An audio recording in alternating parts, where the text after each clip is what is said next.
Good morning, family. I hope everybody is having a great Wednesday morning so far. I hope everything is going in your favor and working for you.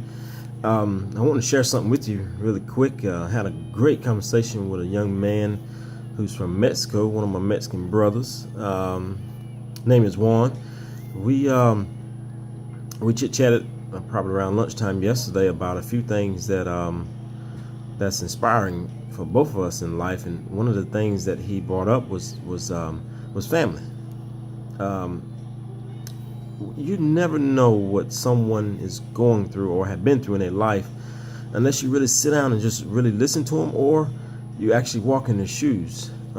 This young man has a great testimony and has a fight that he just believes in doing something for his family, which every family man that I've ever met or ever known that's true to their family. There's nothing that a man wouldn't do. If he needs to walk through a brick wall, he's going to do it. If he needs to walk through a lake or swim the ocean to make sure his survival or his kids or his wife is at peace, that man's going to do it. You know, whatever it takes to feed and nurture a man's family, that's what he's going to do.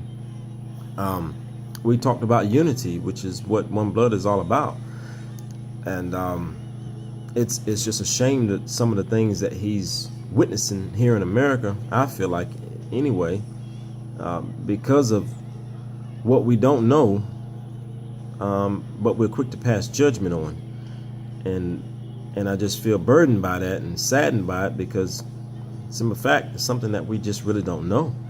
It's about like when someone tells you how food tastes or a product works and you've never tasted the food before or never tested the product, but you agree with them and you never use it, you never experience it, so you really don't have any truth behind it for yourself.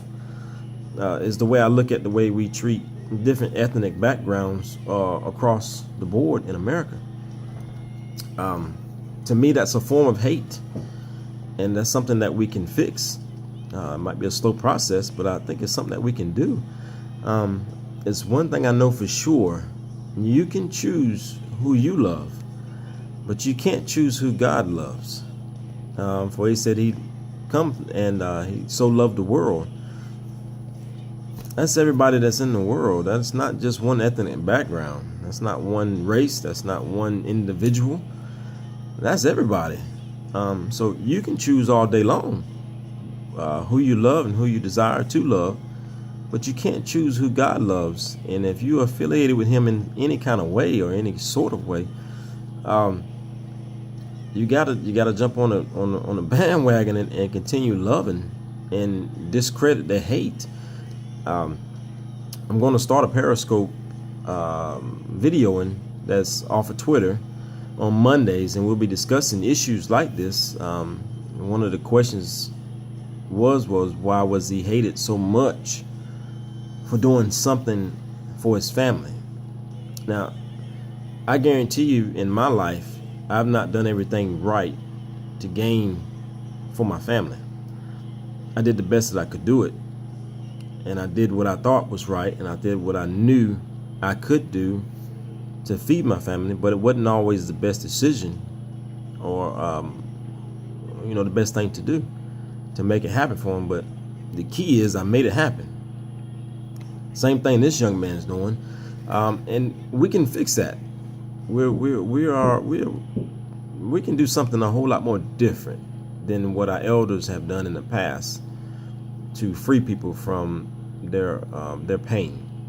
So I'm asking you, and I'm sending a message to all my Mexican family and my Asian family as well. Reach out to me. Find me on One Blood and on Facebook. And if you get this message, reach out by via message. Send me a message. I would love to unite with you and figure out some more resources and ways that we can help each other out to make this world a little bit better place to live in, and express a little bit more love and pass on the message of unity and not hate. So while you're in your mode today, extending your Wednesday and going through it, I want you to think about something very important what is the purpose of hate? Or what is the purpose of your hate? Whatever it might be. If there's something on the other side of the equal sign that you can prove, if you can prove it, you can also discredit it, and you can override it with love. Remember, you can't choose who God loves. You can only choose who you love. I'd rather stick with what God loves and who he loves versus my own opinion, because I don't have a heaven or hell to put anyone in. So you have a blessed day, and I encourage you to love someone unconditionally, even if they are different. Thank you. Be blessed. Talk to you soon.